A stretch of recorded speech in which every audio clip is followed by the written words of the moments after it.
नमस्कार, Om Shanti and good evening. आप सभी का administrators wing of Rajyoga education and research foundation के इस national e conference facing challenges through spirituality के इवनिंग सत्र में पुनः स्वागत है। आशा करते हैं कि आपको हमारे मॉर्निंग के सत्र की चर्चाओं ने लाभान्वित किया होगा। मॉर्निंग के सत्र की तरह ही इवनिंग सत्र में भी देश विदेश से हमारे बीच में वक्ता जुड़ रहे हैं और आज हम बात करने वाले हैं कुछ ऐसे महत्वपूर्ण विषयों के बारे में जिसके द्वारा हम ये जानेंगे कि बाहर की परिस्थितियां कैसी भी हों, लेकिन हम उन परिस्थितियों के अंदर इंटरनल स्टेबिलिटी कैसे धारण कर सकते हैं और उसके लिए मेडिटेशन का क्या योगदान है। बिल्कुल, क्योंकि आज हम देख रहे हैं चारों ओर की परिस्थितियां अनस्टेबल है और वो परिस्थितियां व्यक्ति को अंदर से भी डिस्टेबलाइज कर रही हैं।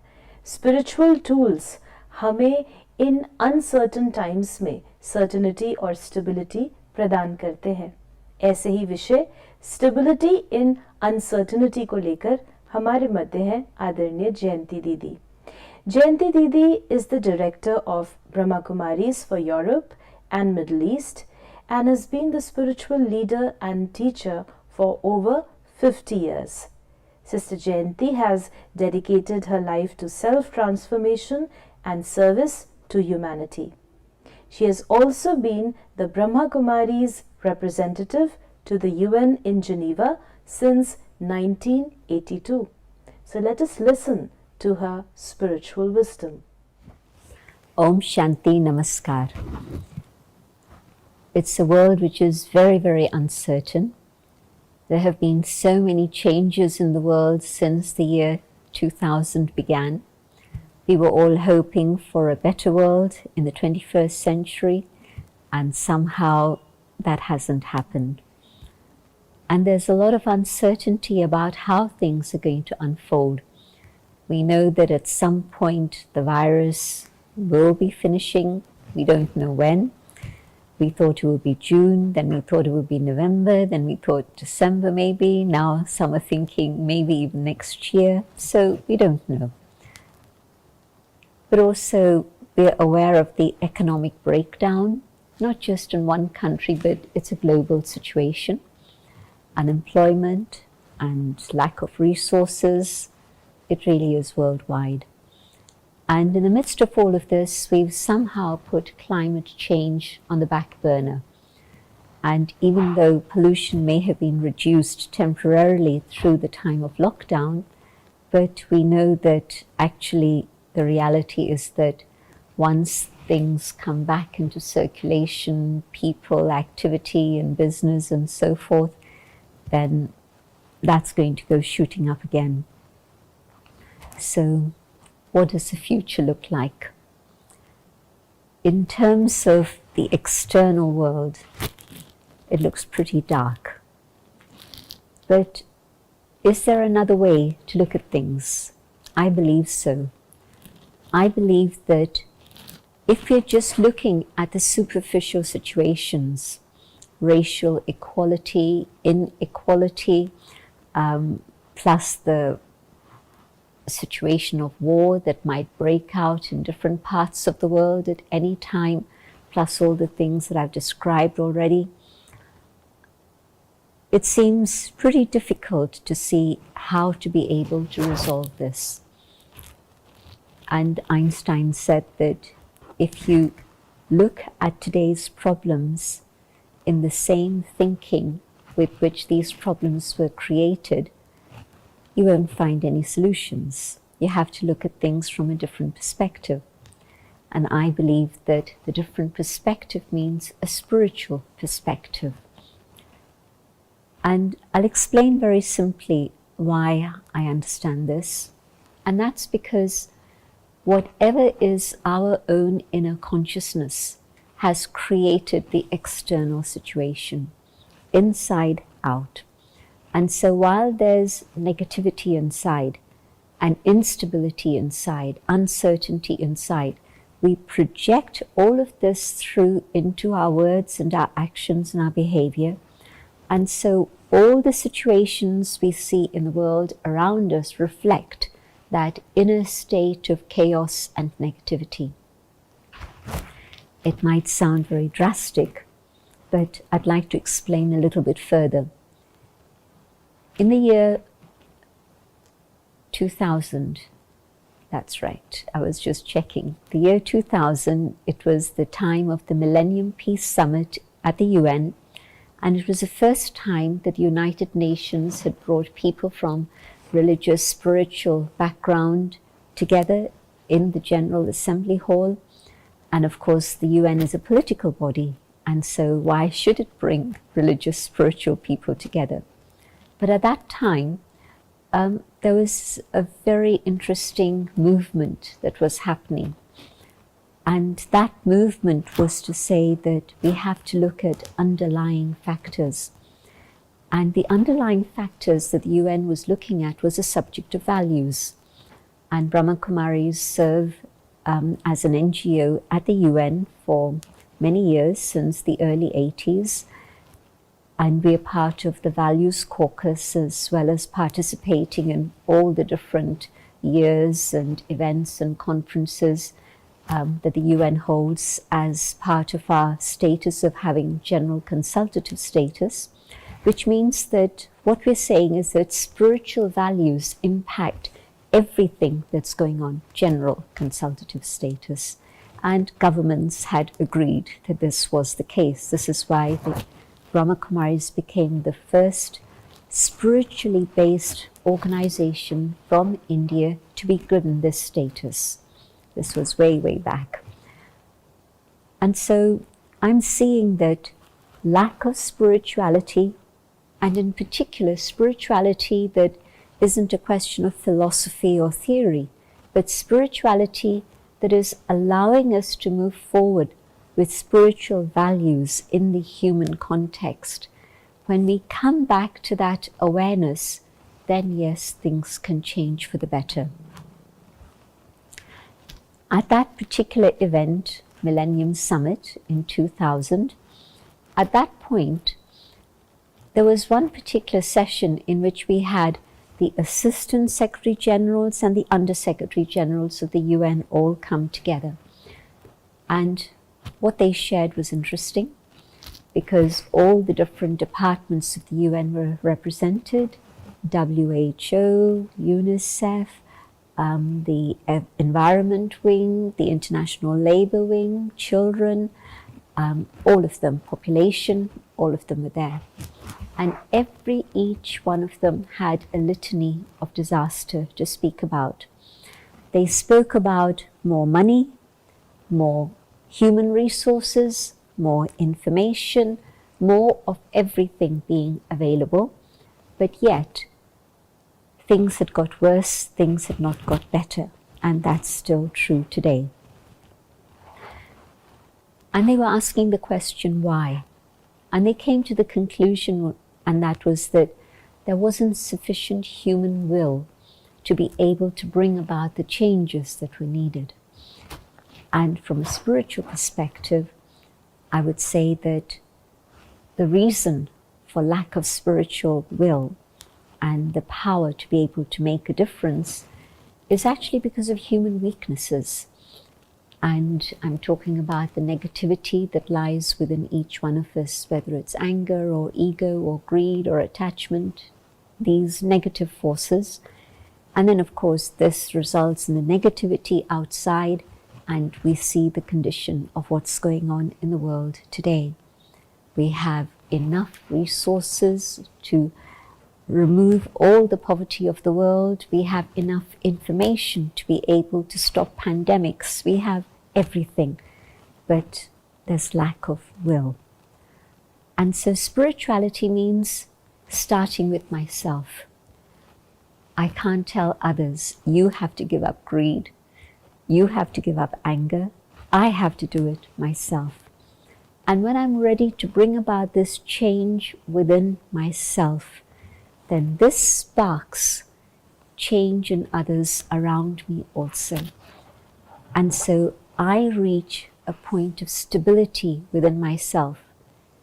I become the stable rock, the anchor that everybody around me sees and takes support from, and we begin to see change happen in others also. Harvard did an interesting experiment some years ago, and the result of it was to say that kindness seems to be an intrinsic quality of human beings, and one act of kindness inspires change in a positive direction, and generosity and kindness in 125 others minimum. Now that definitely gives me hope for the future, and of course you can find out about the experiment and so on and so on, but this is the summary. And so at this moment of time we have a choice.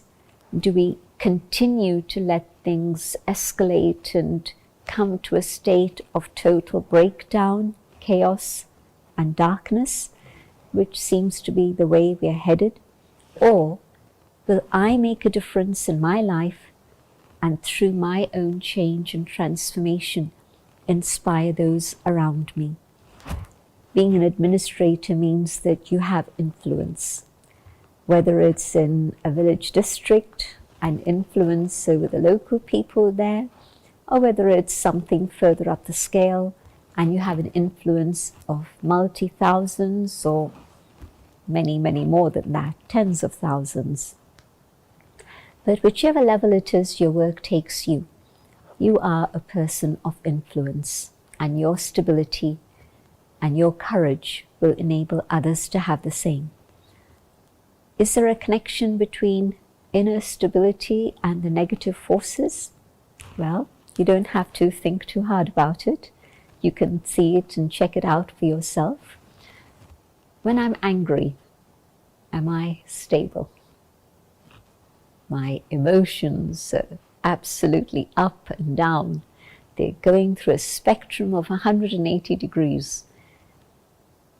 When I'm calm and peaceful, that stability allows me not only to be stable inside, but to look at everything with stability, so that my perception is clearer, is sharper, my discernment capacity is heightened, and probably my decision at the end of the day will be more precise and accurate, and that will impact many, many. And so yes, I've just mentioned the connection of stability and anger. What about greed? Well, every country in the world, not just one, knows that greed has siphoned off billions, not just millions, but billions of cash reserves from the nation into all sorts of other pockets. Again, not one nation, it's a global story. And basically it's greed that's come in the way, in which we're not able to share resources with equity, even with people in our own country, never mind a bigger picture and the unlimited vision of the global family and our responsibility to the rest of the world. We're just not able to do it. And so stability definitely means being able to overcome these negative tendencies within ourselves. And yes, it's possible to change. I mentioned kindness as having been established as one of the innate aspects of the human being. Sometimes today we look at the world and we think that it's dark and there's greed everywhere, there's anger and ego everywhere. But yet that isn't the original state of the human being. The human spirit, in essence, is goodness. And when I come back to that awareness and realization, and I allow that goodness from within myself to emerge, then what I'm doing is just removing all the external forces. But I also believe that I, on my own, would find it almost impossible to do this. But if I connect with the divine, if I connect with the source of love, of truth, of beauty, of joy, of purity and bliss and peace, and the connection is nothing external, it's just a connection of the mind and intellect, my consciousness. And all I have to do is remember. Remember that I'm not just this physical body, I am that inner being, the being of light that shines in the center of the forehead. And in that awareness, I connect with the divine. And when I connect with the divine, I draw power, but I also draw all the qualities of the divine within myself. And as I do this, this also awakens within me those latent qualities of goodness that lie within. When I forgot myself, I forgot my values. And when I remember who I am, and I remember those values, and I allow the light of God's love to reach me, those qualities that had been forgotten awaken and emerge and blossom. And those are the qualities that come back into my life and into my behavior and my actions. And so yes, change is not just possible, but I believe change is actually quite easy. I just need to know how. And so go back inside, find that inner stability and peace, and enhance that potential for goodness that is already there within through the connection with the divine. And as I change, I'll begin to see change around me. Others will also change. But beyond that, as many people change, even a critical minority can bring about change in the vast majority. You know, when you're freezing ice, you've got a tray of water and you're trying to freeze it. Well, something very interesting happens. A molecule here, and another one here all begin to freeze. But if this was going to take everything in that pace of one molecule at a time, it would take many hours. But after a few molecules have reached that critical point of mass, then the whole tray freezes. And so you don't have to wait for one at a time till a critical mass. That's it. Then the whole thing freezes. And so when we're talking about inner change, stability, spiritual values, yes, it's at first a slow process, one at a time. But then, once we reach that critical mass, then the majority understands that this is the direction we have to go in, and things begin to move and things begin to change. So I believe in the power of one, connected with the one, but I also believe that, yes, change is possible. But I also believe that this is the time now for change. This is a time when we've gone through a huge transition that the world has never ever faced before. We have never voluntarily, I'd still say it was voluntary, there's a democracy in most countries, and so especially here in India it's a democracy, and so the government said, try this and maybe it will save lives, and we agreed and we took it on board. And yes, I'm sure many thousands, if not more, lives have been saved through this lockdown. But of course, what did we do through this lockdown?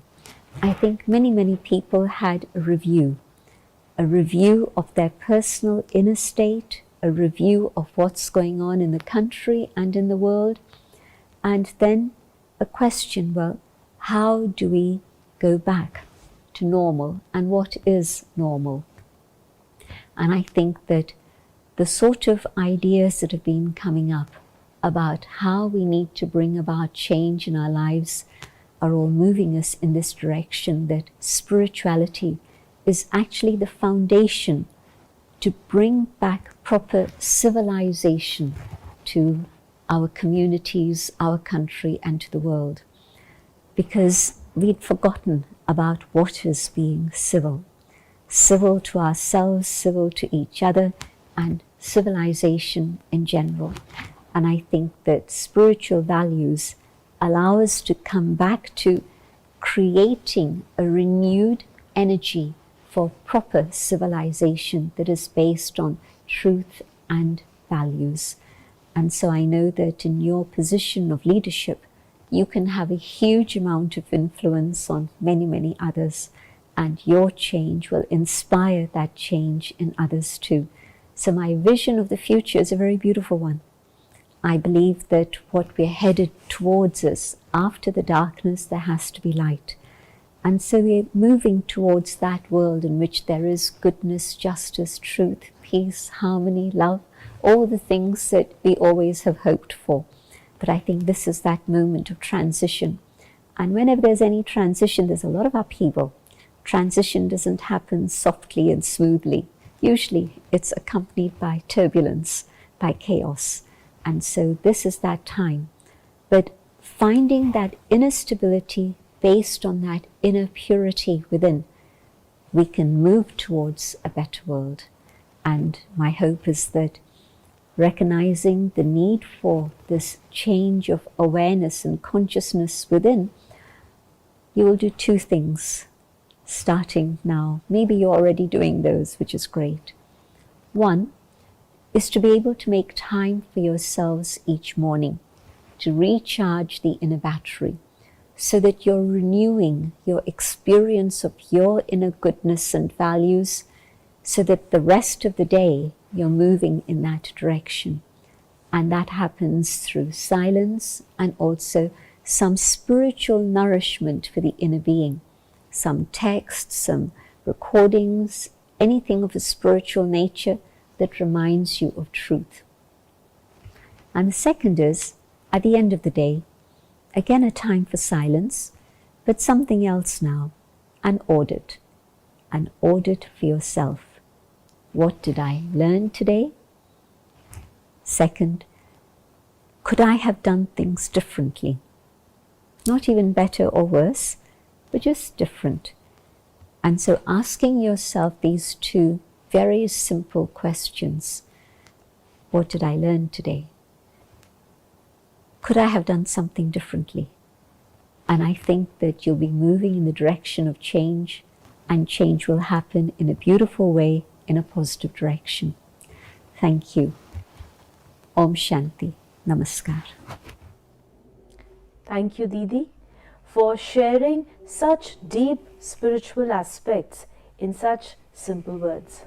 लेकिन इस ज्ञान को आत्मसात करने के लिए बहुत ज़रूरी है मेडिटेशन का अनुभव। तो इस मेडिटेशन के अनुभव को हमारे बीच में लेकर के आ रहे हैं गोवा से आदरणीय शोभा दीदी जी। आप 39 इयर्स से इस संस्था के साथ जुड़े हुए हैं और वर्तमान समय ब्रह्मा कुमारीज के गोवा सेंटर्स के आप इंचार्ज हैं। इसके साथ ही आप एग्जीक्यूटिव मेंबर हैं एडमिनिस्ट्रेटिव सर्विस विंग के और गोवा में जो सेवाएं होती हैं उनको कोऑर्डिनेट करते हैं। साथ ही साथ यूथ विंग के भी आप महाराष्ट्र जोन के कोऑर्डिनेटर हैं। ओम शांति। अपने आप को चारों तरफ से समेट लीजिए। अलर्ट होकर के बैठिए। आंखें बंद करें या खुली रखें, जैसे आप चाहें। जिस प्रकार से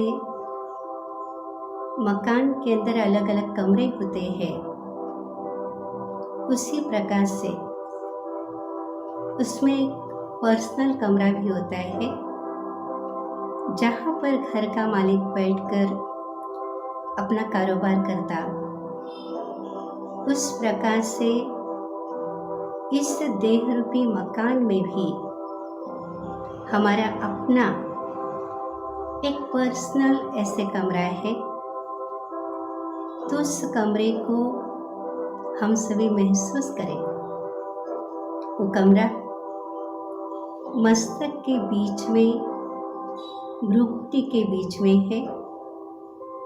वहाँ पर स्वयं को अनुभव करें। कि मैं एक पॉइंट ऑफ लाइट, चमकता हुआ सितारा हूँ। मस्तक के बीच में महसूस करें मेरी मूल नेचर शांति की है। चारों तरफ शांति का वाइब्रेशन है। मेरे मस्तक में भी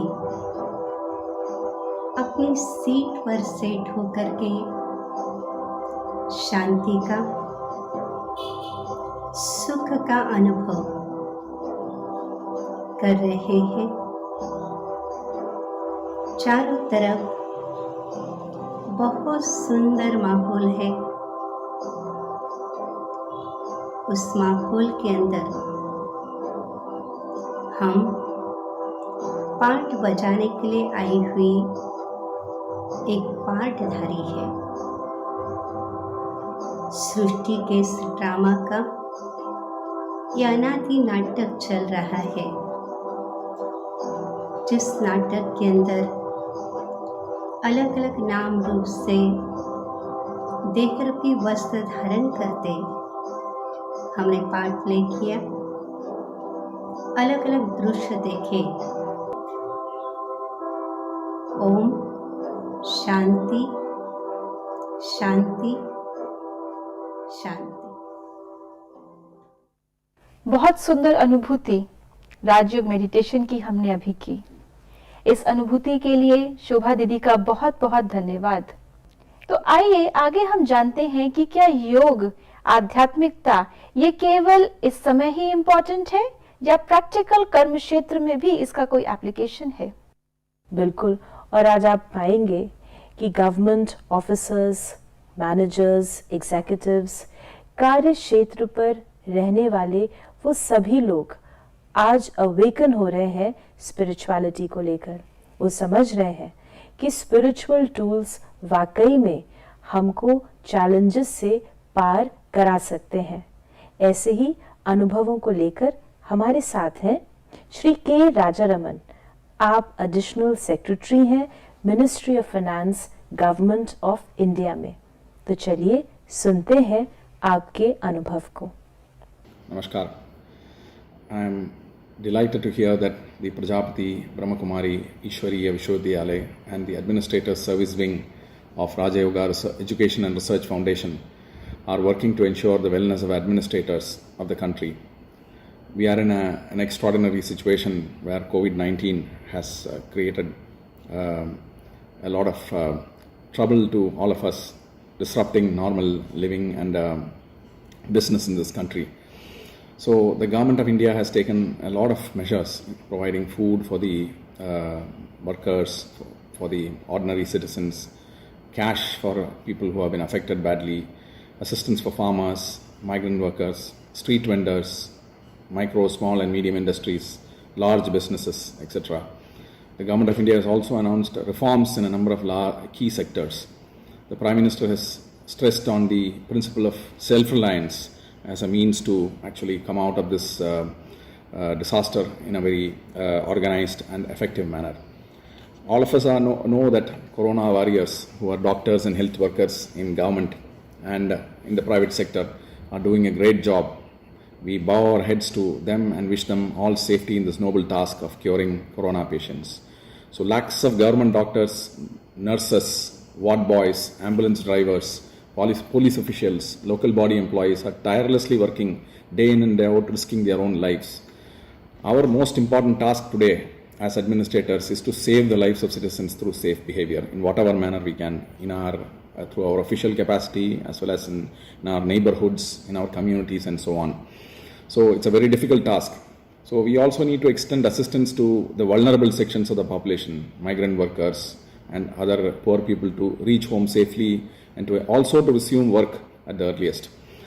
If the economy has to come back to normalcy, which is I think one of the most prime things after saving lives, then we need to extend help to businesses to restart and to carry on normal businesses while ensuring safety of employees. Businesses are the heart of this economy and they need to be supported to resume normalcy and to create jobs. And we all know how important public servants are in this particular process of bringing back normalcy to our society and economy. Public servants need to be role models. We can't afford to take a back seat.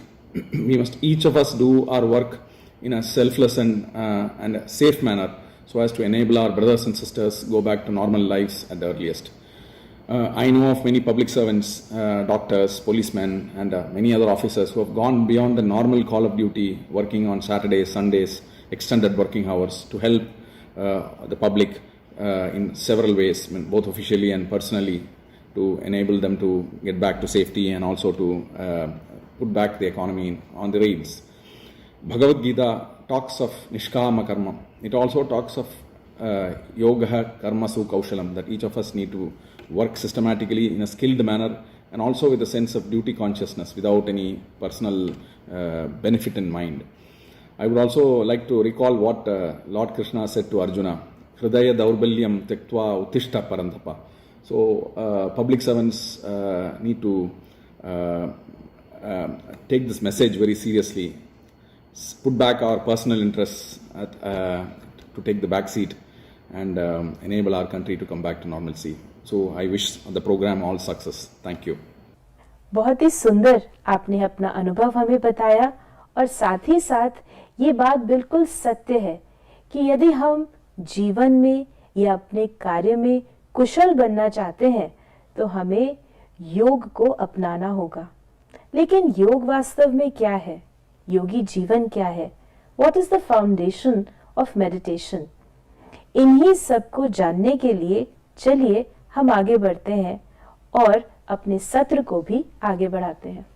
जरूर, और इस विषय पर चर्चा करने के लिए हमारे साथ हैं लखनऊ से आदरणीय राधा दीदी जी। आप अपने बाल्यकाल से ही इस संस्था से जुड़े हुए हैं और वर्तमान समय समर्पित रूप से लखनऊ में अपनी सेवाएं प्रदान कर रहे हैं। आपने पूरे देश भर में भिन्न भिन्न स्थानों पर ट्रैवल करके अपने लेक्चर्स के द्वारा कई एडमिनिस्ट्रेटर्स को, पॉलिटिकल लीडर्स को, रिलीजियस लीडर्स को, जूरिस्ट आदि को अपने ज्ञान के द्वारा सही मार्गदर्शन दिया है। और साथ ही आप जोनल कोऑर्डिनेटर हैं उत्तर प्रदेश के एडमिनिस्ट्रेटर सर्विस विंग ब्रांच के। तो आइए आपके द्वारा हम जानते हैं कि मेडिटेशन शुरू करने के लिए वो कौन से बेसिक कॉन्सेप्ट्स हैं जो हमें पता होने चाहिए। आदरणीय राधा दीदी जी। Om Shanti. Administrative service wing के द्वारा आयोजित एक अनोखे कॉन्फ्रेंस में facing the challenges through spirituality नामक, इसमें हम लोग सभी दूर बैठे हुए भी आपस में मिल रहे हैं। वर्तमान समय को मैं देख रही हूँ, चारों तरफ विश्व भर के अंदर एक चिंता, भय का वातावरण है।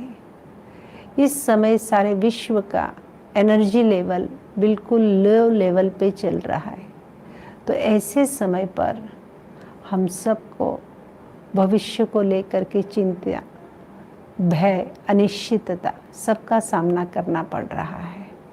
तो एडमिनिस्ट्रेटर्स जो कि फ्रंट रो में खड़े होकर इस देश के लिए, इस प्रदेश के लिए कुछ निर्णय लेना पड़ता है, कुछ नवीनतम बातों का सामना करना पड़ता है।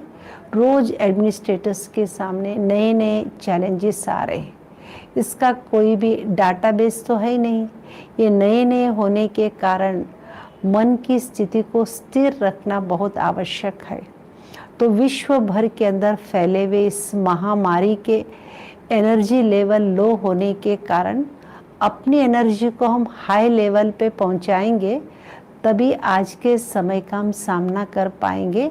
सही तरह से अपनी बुद्धि का इस्तेमाल करते हुए निर्णय शक्ति के द्वारा हम समाज को, इस देश को कुछ अच्छा दे पाएंगे। क्योंकि हमारे सोच का, हमारे विचारों का, हमारे निर्णय का प्रभाव समाज के हर तबके के ऊपर पड़ रहा है।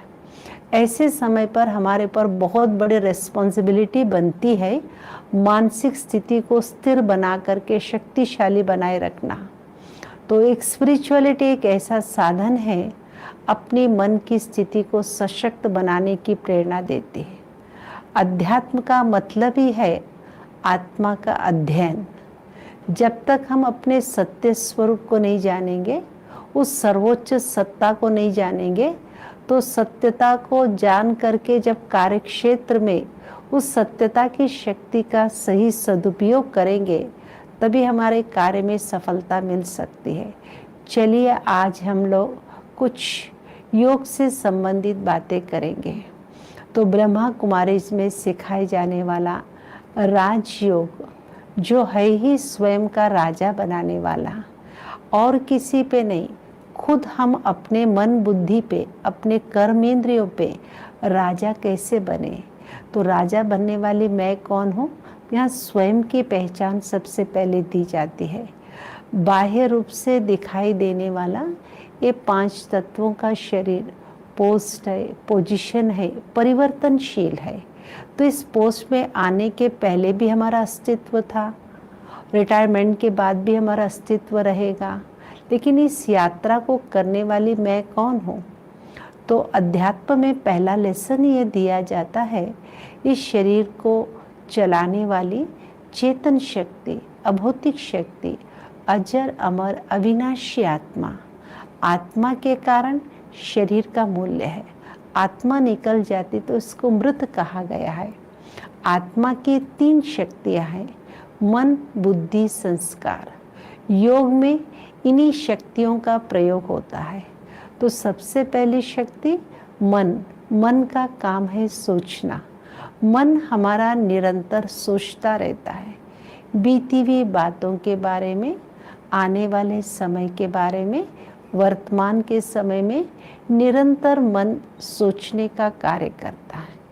अभी हमारे सोच की क्वालिटी क्या है, क्योंकि निर्णय करने के लिए जितने अच्छे सोच की क्वालिटी होगी, उतना अच्छा हमारे द्वारा निर्णय होगा। तो पास्ट की बातों को, फ्यूचर की बातों को ले करके अगर वर्तमान का सही सदुपयोग नहीं किया, तो कहीं न कहीं हमारी मन की शक्ति का ह्रास, इंटरनली हम कमज़ोर होते चले जाएंगे।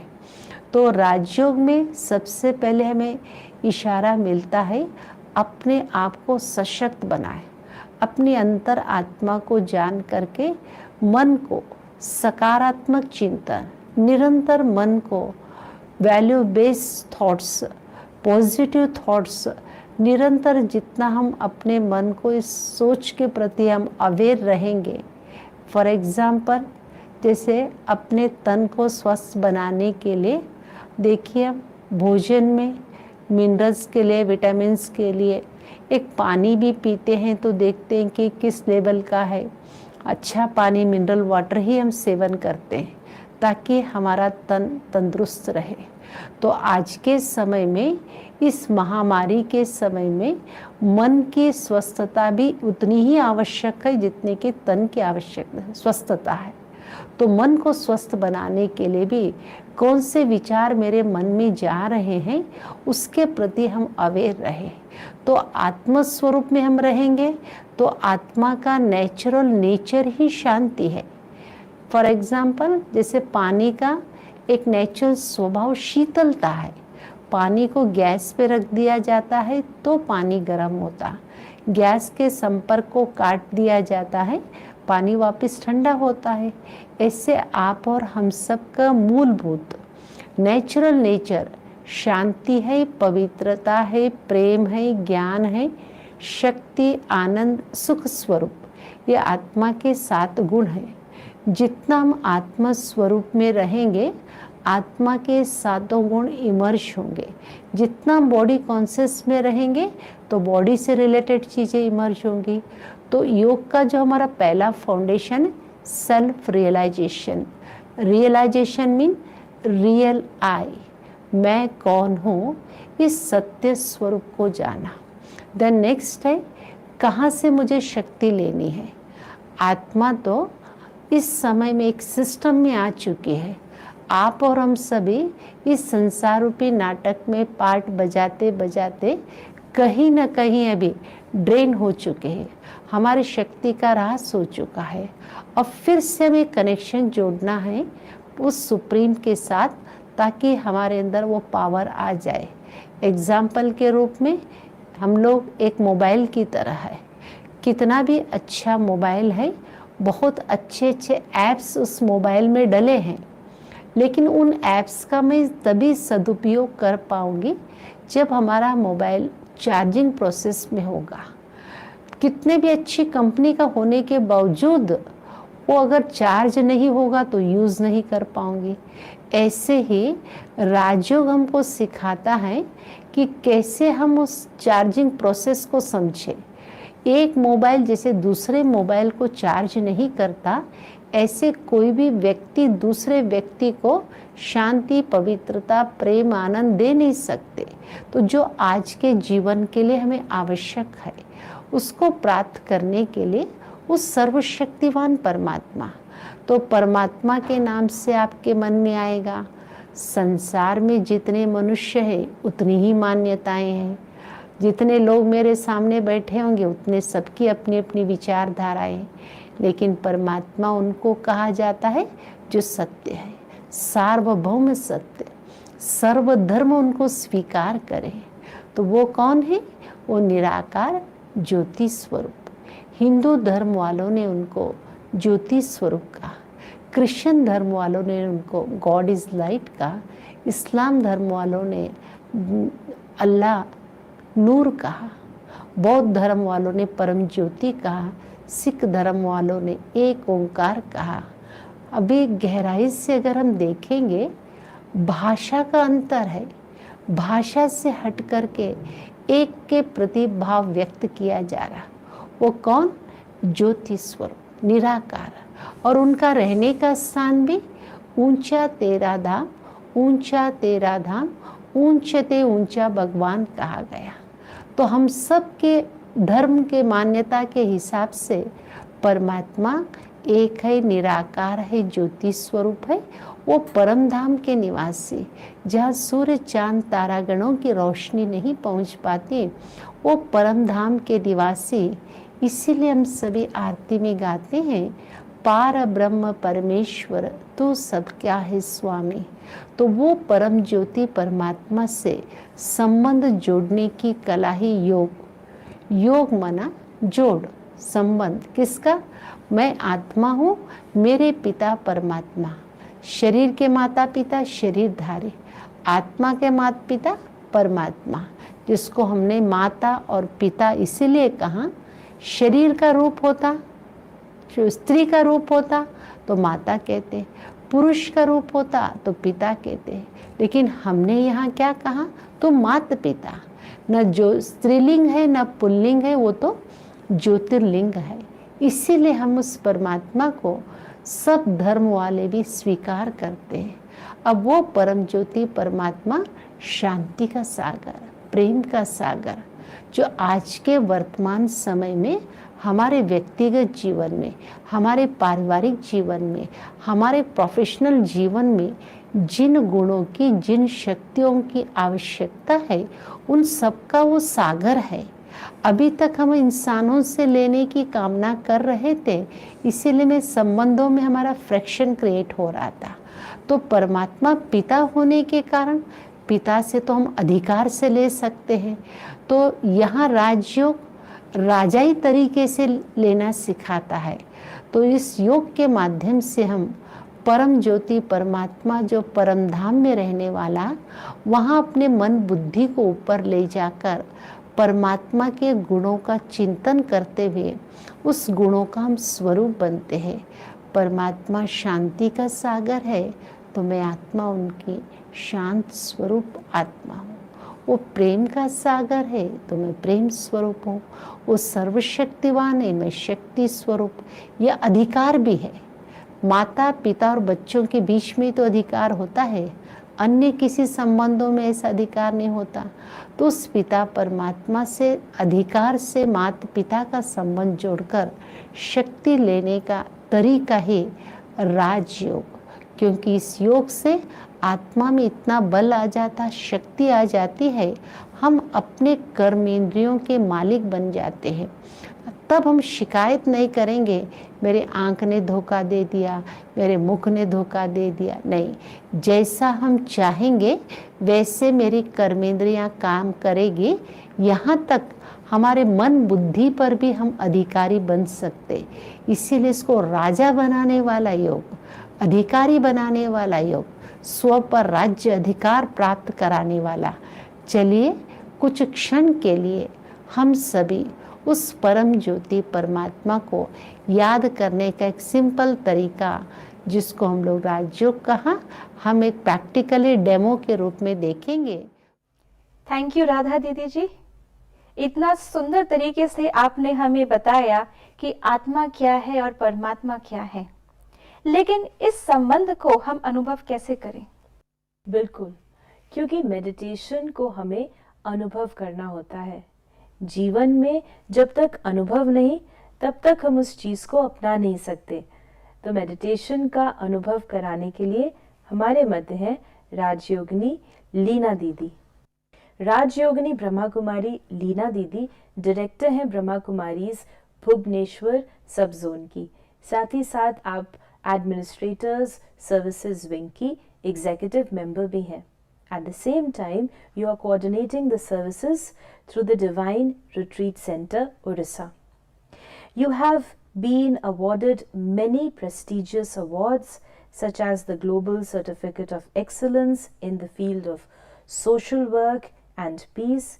You have also been awarded by Mr. Naveen Patnaik, the Chief Minister of Orissa, with Nagar Bandhu Sanman for her contribution to make the city clean and green. You have also got the degree of Chartered Accountancy. Let us listen to Rajyogini Brahma Kumari Leena Didi and experience the Rajyog meditation through her. Om Shanti. राजयोग का आधार प्रेम है। ईश्वरीय प्रेम, ईश्वर से प्रेम। मैं सूक्ष्म आत्मा स्वयं को इस बेहद के घर में, लाल प्रकाशमय दुनिया में दीप्तमान अनुभव कर रही हूँ।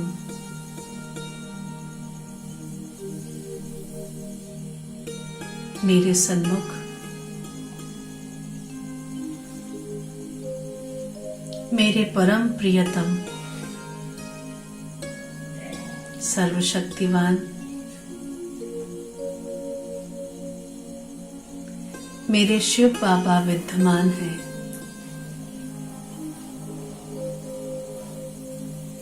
दिव्य ज्योति के रूप में, परम ज्योति के रूप में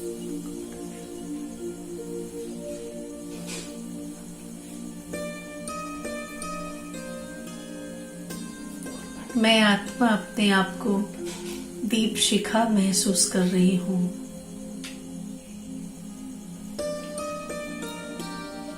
मेरे प्रिय प्रभु,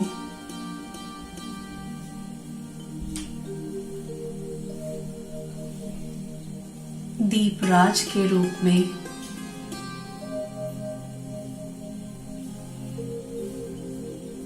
मेरे सन्मुख उपस्थित हैं।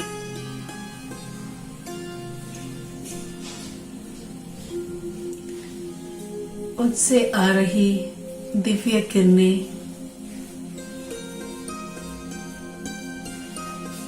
मुझ आत्मा को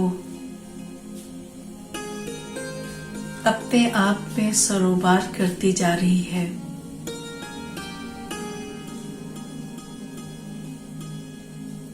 मेरे दिव्य ज्योति परम पिता परमात्मा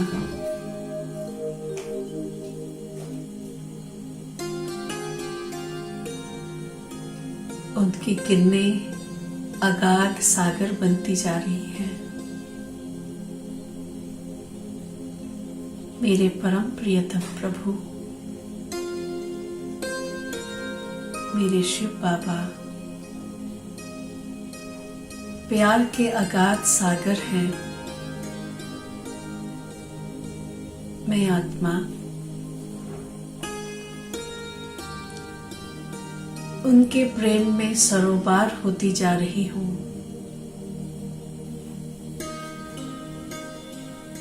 इन सर्व शक्तियों से मैं आत्मा एनलाइटेंड हो गई हूं।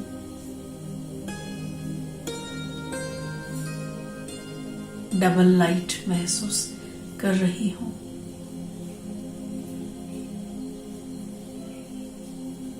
प्यारे बाबा,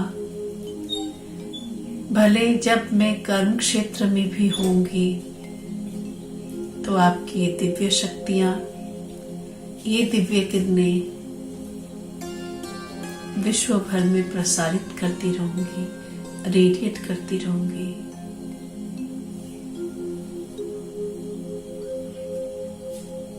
ओम शांति, ओम शांति, ओम शांति।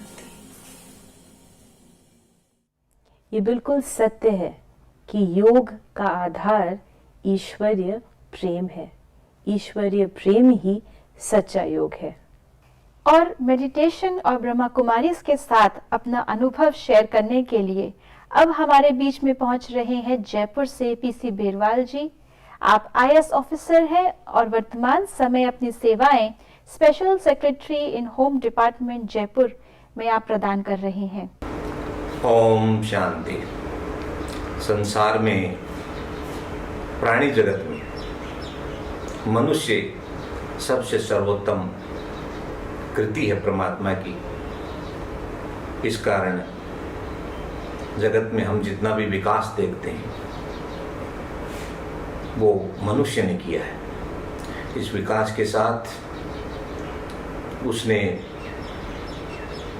नई ऊंचाइयां छुई हैं, लेकिन प्रकृति के साथ छेड़छाड़ हुई है और उस छेड़छाड़ का नतीजा ये हुआ है कि प्रकृति आज ऐसा लगता है कि मानो हमसे रूठ गई है। मनुष्य के सामने जीवन में सामाजिक प्राणी होने के नाते बहुत सारी समस्याएं आती हैं। उसका जीवन यूं कहें कि सुख और दुख का एक रास्ता है। इस सुख दुख में उसको मदद भी मिलती है, सहायता भी मिलती है, लेकिन ये सहायता और मदद कौन कर सकते हैं, ये बहुत महत्वपूर्ण प्रश्न है। मैं सोचता हूँ कि वह व्यक्ति जो शारीरिक और मानसिक रूप से सबल है, मजबूत है, वही दूसरों की मदद करने में ज़्यादा सक्षम होता है। शारीरिक दुखों को तो फिर भी व्यक्ति सहन कर लेता है, लेकिन जो मानसिक परेशानियां आती हैं, जो तनाव है वर्तमान युग में, वो किसी भी उम्र के व्यक्ति के साथ हो, स्त्री हो, पुरुष हो, बच्चे हो, बड़े हो, बुजुर्ग हो, बहुत सारे उसके जीवन में, उसके व्यवहार में मानसिक परेशानियां हैं। और इन मानसिक परेशानियां इतनी अधिक हैं कि हम वर्तमान में देख रहे हैं कि इस मानसिक परेशानियों के कारण व्यक्ति के व्यवहार में, उसकी जीवन शैली में एक परिवर्तन आया है और वह एक नकारात्मक विचारधारा के साथ जीने लग गया है। ऐसी स्थिति में आज हमें धर्म कहें, दर्शन कहें, अध्यात्म कहें, इसकी ओर जाना पड़ेगा, क्योंकि अध्यात्म ही जीवन का वो रास्ता है जहाँ व्यक्ति परम तत्व को, आत्मा परमात्मा को, उसके गुणों को, उनके संबंधों को जानने के लिए सक्षम होता है। जब तक उसकी प्रवृत्ति आत्मा परमात्मा और अपने भीतर झांकने की नहीं होती, तब तक वह सुख और दुखों पे जो निर्णय नहीं ले पाता है, वह उसमें निर्दोषता के साथ निर्णय नहीं ले पाता है। एब्सोल्युटली वह निर्णय नहीं कर पाता है। वह देखता है कि ये दुख मेरे ही साथ है। ऐसा नहीं है। जगत में सभी को दुख आता है, तनाव आता है, परेशानियां आती हैं, कठिनाइयां आती हैं, लेकिन अगर आपने अध्यात्म की ओर कदम उठा दिया, उसकी ओर आप चलने लग गए, तो आप जीवन का ना केवल परम रहस्य बल्कि जितने भी मानसिक वेदना है, संताप है, पीड़ा है, दुख है, दर्द है, उसको भी आप सहन कर लोगे। और न केवल स्वयं सहन कर पाओगे, आप अपने परिवार के बच्चों को, अपने मित्रों को, अपने साथियों को, अपने संरक्षकों को, जितना भी लोगों के साथ आपका व्यवहार है, उन्हें भी आप ये बात बताने में सक्षम होंगे कि हम भीतर से जितने मजबूत होते जाएंगे, जो जो ये पीड़ा है उसका कारण अपने आप में समझ में आ जाएगा, या यूं कहेंगे कि उसको हम एक साक्षी भाव से देखेंगे, उसको अपने शरीर पे, अपने मन पे नहीं लगने देंगे।